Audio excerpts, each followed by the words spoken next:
امید ہے آپ سب ٹھیک ٹھاک ہوں گے. السلام علیکم ورحمۃ اللہ وبرکاتہ. امید ہے آپ سب لوگ ٹھیک ٹھاک ہوں گے. مجھے اور ام ابیحہ کو اپنی دعاؤں میں خصوصی یاد رکھا کریں. آج ابیحہ اپنا انٹروڈیوس دے رہی تھی جس طرح میں آپ لوگوں کو دیتی ہوں، تو یہ آج میرے ساتھ بیٹھی ہوئی ہیں. بری بات ہوتی ہے. آج ہم بات کریں گے فرائض اور وضو کی، یعنی کہ شرعی مسئلے بھی بہت سارے ہوتے ہیں جو کہ ہمیں ڈسکس کرنا چاہیے. شرعی مسئلوں کو بھی، شرعی مسئلوں کو اگر ہم ڈسکس کریں گے تو ہماری لائف میں ہمیں یہ بھی پتہ چلے گا کہ مسئلے کیا ہیں، شرعی مسئلے کیا ہیں، دین ہمیں کیا کہتا ہے، ہمارے دین میں کن کن چیزوں کا کیا کیا حکم ہے. تو میں نے یہی سوچا کہ جب ہمیں معلوم ہے تو ہم دوسروں تک بھی اس کی نالج پہنچائیں.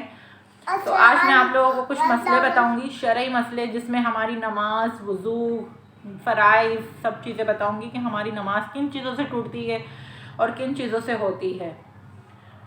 تو شروع کرتے ہیں. صلی اللہ علی محمد صلی اللہ علیہ وسلم. اب یہ درود شریف پڑھیں. صلی اللہ علیہ وسلم. بس شروع کرتے ہیں. فرائض اور وضو. وضو کے 4 فرائض ہیں. بیچ میں نہ بولنا. وضو کے 4 فرائض ہیں. پورا چہرہ اچھی طرح دھونا کہ ہر جگہ سے 2 بوند پانی بہہ جائے. دونوں ہاتھوں کو کوہنیوں سمیت دھونا. چوتھائی سر کا مسح کرنا. دونوں پاؤں ٹخنوں سمیت دھونا. تو یہ وضو کے 4 فرائض تھے. اب ہم بات کریں گے نواقص وضو، یعنی وضو کو توڑ دینے والی چیزیں. کن کن چیزوں سے ہمارا وضو ٹوٹ جاتا ہے. جب ہمارا وضو ہی صحیح نہیں ہوگا تو ہم نماز بھی ہماری قبول نہیں ہوگی.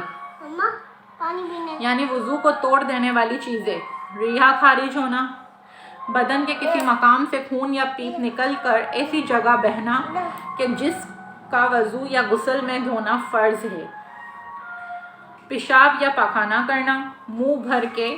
معدے سے جو بھی چیز نکلے گی جو منہ بھر ہو، اس سے وضو ٹوٹ جائے گا. لیکن اگر معدے تک نہ پہنچی، حلق تک پہنچی اور واپس آ گئی تو اب وضو نہیں ٹوٹے گا. بے ہوش ہو جانا، اس طرح سو جانا کہ جوڑ ڈھیلے پڑ جائیں، یعنی کہ جسم کے اعضاء ہمارے ڈھیلے پڑ گئے ہوں، تو اس سے بھی وضو ٹوٹ جائے گا. نشے کی ایسی حالت ہونا کہ قدم لڑکھڑا جائیں. رکوع اور سجود والی نماز میں قہقہ لگا کر ہنسنا، اس سے بھی وضو ٹوٹ جائے گا. آشوب چشم کا پانی، دکھتی ہوئی آنکھ، کان اور چھاتی سے جو پانی نکلے، اس سے وضو ٹوٹ جائے گا. اگر دانت یا زبان سے خون نکلا تو اب دیکھیں گے، اگر خون تھوک پر غالب آ گیا تو وضو ٹوٹ جائے گا. یعنی کہ خون ہماری تھوک کے ساتھ مل جائے گا تو اس سے بھی ہمارا وضو ٹوٹ جائے گا. اب ہم بات کرتے ہیں فرائض اور غسل. فرائض غسل. غسل کے 3 فرائض ہیں: گرگرا کرنا، ہونٹوں سے لے کر حلق کی جڑ تک ہر جگہ پانی بہہ جائے. ناک میں نرم ہڈی تک پانی پہنچانا. سر کے بالوں سے پیر کے تلووں تک پورے جسم کو اچھی طرح پانی بہانا کہ ہر جگہ سے 2 بوند پانی بہہ جائے. یہ تھے غسل کے فرائض. اب ہم بات کریں گے نماز کی، شرائط نماز. نماز کی کیا شرطیں اور نماز کس طرح قبول ہوتی ہے. شرائط نماز: طہارت یعنی پاکیزگی. طہارت پاکیزگی ہوگی تو ہمارا وضو ہوگا، تو ہماری نماز ہوگی. ستر عورت یعنی کہ عورت کا سر سے لے کر ہاتھ اور پاؤں کے گھٹنوں تک عورت پوری ڈھکی ہوئی ہو، اس کو بولتے ہیں ستر عورت. اور مرد کا بھی یہی حکم ہے کہ مرد کے بھی ٹانگوں کے جو گھٹنے ہیں، گھٹنے کے نیچے تک وہ حصہ ڈھکا ہوا ہو، اس کو بولتے ہیں ستر عورت. وقت: استقبال قبلہ، نیت، تکبیر تحریمہ. یہ ہیں شرائط نماز. فرائض نماز. پہلے ہم نے شرائط سنے تھے نماز کے، اب ہم فرائض سنیں گے. تکبیر تحریمہ: قیام، قرات، رکوع، سجود، قعدہ اخیرہ، یعنی کہ اتحیات میں جب ہم بیٹھتے ہیں اس کو بولتے ہیں قعدہ اخیرہ. خروج بسنا. اب ہم بات کرتے ہیں واجبات نماز. الحمد پڑھنا، الحمد کے ساتھ کوئی صورت ملانا، رکوع کر کے سیدھا کھڑا ہونا، دونوں سجدوں کے درمیان بیٹھنا، التحیات پڑھنا، لفظ سلام سے ختم کرنا، دعائے قنوت سے پہلے تکبیر کہنا، دعائے قنوت پڑھنا، ہر رکن میں ایک سبحان اللہ کی مقدار کن ملانا۔ میں یہ بھی بیٹھی۔ اب ہم بات کریں گے مکروہات نماز، یعنی کہ نماز مکروہ نماز کسے کہتے ہیں؟ کسی شخص کے منہ کے سامنے نماز پڑھنا، نماز اس سے مکروہ ہو جاتی ہے۔ مکروہ نماز یعنی کہ نماز ہماری مکروہ کب ہوتی ہے، یہ بتایا جا رہا ہے۔ کسی شخص کے منہ کے سامنے نماز پڑھنا، انگلیاں چٹکانا یعنی انگلیوں کی کینچی بنانا، ادھر ادھر منہ پھیر کے دیکھنا، نگاہ آسمان کی طرف اٹھانا، جسم یا کپڑوں سے کھیلنا، نماز میں ناک اور منہ کو چھپانا، جاندار کی بڑی تصویر والے کمرے میں نماز پڑھنا۔ پہلی بات ہے، ہمیں گھر میں تو کسی قسم کی تصویر لگانی ہی نہیں چاہیے، اور اگر لگی ہوئی ہے تو اسے ہٹا دیں، کیونکہ فرشتے ہمارے گھروں میں نہیں آتے، اور اس کمرے میں بالکل نماز نہ پڑھیں کیونکہ آپ کی نماز مکروہ ہو جائے گی۔ جاندار کی تصویر والا کپڑا پہننا، یہ بڑوں سے لے کر بچوں تک یہی حکم دیا گیا ہے کہ کوئی تصویر والا کپڑا نہ پہنا جائے۔ الٹا کپڑا پہن کر یا اوڑھ کر نماز پڑھنا، جتنی بھی میں نے چیزیں بتائی ہیں ان سب میں نمازیں نہیں ہوتی، نماز مکروہ ہو جاتی ہے۔ اب ہم بات کریں گے مفسدات نماز۔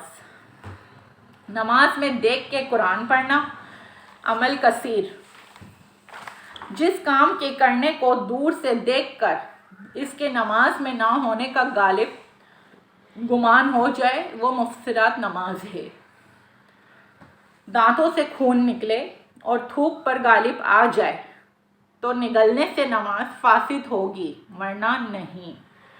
مریض کی زبان سے بے اختیار آ یا ہو نکلے تو نماز فاسد نہ ہوگی، جبکہ غیر مریض کے منہ سے کسی سبب سے نکلنے والی نماز فاسد ہو جائے گی۔ مریض ہے تو فاسد نہیں ہوگی، اور اگر مریض نہیں ہے تو وہ نماز فاسد ہو جائے گی اگر اس کے منہ سے کوئی بھی آواز نکلی تو یہ ہماری زندگی میں بڑے میٹر کرتی ہیں یہ چیزیں، کہ ہم یہ چیزیں بھی سیکھیں اور دوسروں کو سکھائیں۔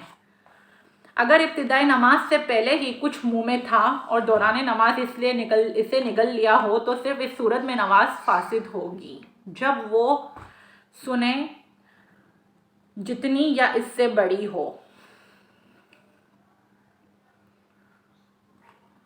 مکروہ اوقات، اب نماز کی ٹائمنگ کے اوقات ہے، یعنی کہ فجر کا وقت ختم ہونے کی ٹائمنگ 20 منٹ کے بعد تک ہوتا ہے۔ فجر کا وقت ختم ہونے کے 20 منٹ بعد تک وقت خوی الکبریٰ یعنی ظہر سے پہلے تقریباً 40 منٹ کا وقت مکروہ ہے۔ غروب آفتاب سے 20 منٹ پہلے، یہ سب مکروہ وقت ہیں۔ ابھی ہم کبھی کہتے ہیں کہ 12 بجے زوال کا ٹائم ہو جاتا ہے، تو یہ سارے مکروہ وقت ہیں، اس میں نماز نہیں پڑھنی چاہیے، قرآن نہیں پڑھنا چاہیے، تو ان چیزوں کا بھی ہمیں خیال رکھنا چاہیے۔ حج کے فرائض، احرام پہننا، وقوف عرفہ یعنی عرفات کے میدان میں ٹھہرنا، طواف زیارت یعنی خانہ کعبہ کا مکمل طواف کرنا۔ حج کن پر فرض ہے؟ مسلمان عاقل بالغ صاحب مال مرد عورت کے لیے محرم ہونا ضروری ہے۔ تو یہ آج ہم نے سارے شرعی مسئلے پڑھے ہیں، اور میں کوشش یہی کیا کروں گی کہ میں آپ لوگوں کو ایسے مسئلے بھی بتایا کروں جو آپ لوگ جس کو سیکھیں، اور یہ بہت ضروری ہیں، بہت امپورٹنٹس رکھتے ہیں یہ شرعی مسئلے سارے۔ شرعی مسئلے جب تک ہم مکمل طور پہ ہم نہیں پورے کریں گے تو نہ ہمارا وضو ہوگا، نہ ہمارا غسل ہوگا، نہ ہماری نماز ہوگی۔ تو ہمیں یہ سب شرطیں پوری کرنی ہیں، اس کے بعد ہی ہمیں یہ سب چیزیں پڑھنی ہیں۔ تو اس پر عمل کرنے والے بن جائیں۔ مجھے اپنی دعاؤں میں خصوصی یاد رکھیے گا۔ انشاءاللہ نیکسٹ ویڈیو میں بھی کچھ ایسا لائیں گے آپ لوگوں کے لیے کہ جو آپ لوگوں کو اچھا آپ لوگوں کے لیے ثابت ہو، اور میرے لیے بھی صدقہ جاریہ بنتی رہیں یہ سب چیزیں۔ دین کی دعوت جتنا ہو سکتا ہے لوگوں کو دیا کریں۔ آج جمعرات اور جمعے کی شب ہے، جتنی دعائیں کر سکتے ہیں کریں، درود شریف جتنی کثرت سے پڑھ سکتے ہیں پڑھیں، اور جتنی ہمارے فلسطین مسلمانوں کے لیے دعا کر سکتے ہیں کریں. مجھے بھی اپنی دعا میں یاد رکھیے گا. السلام علیکم ورحمۃ اللہ وبرکاتہ.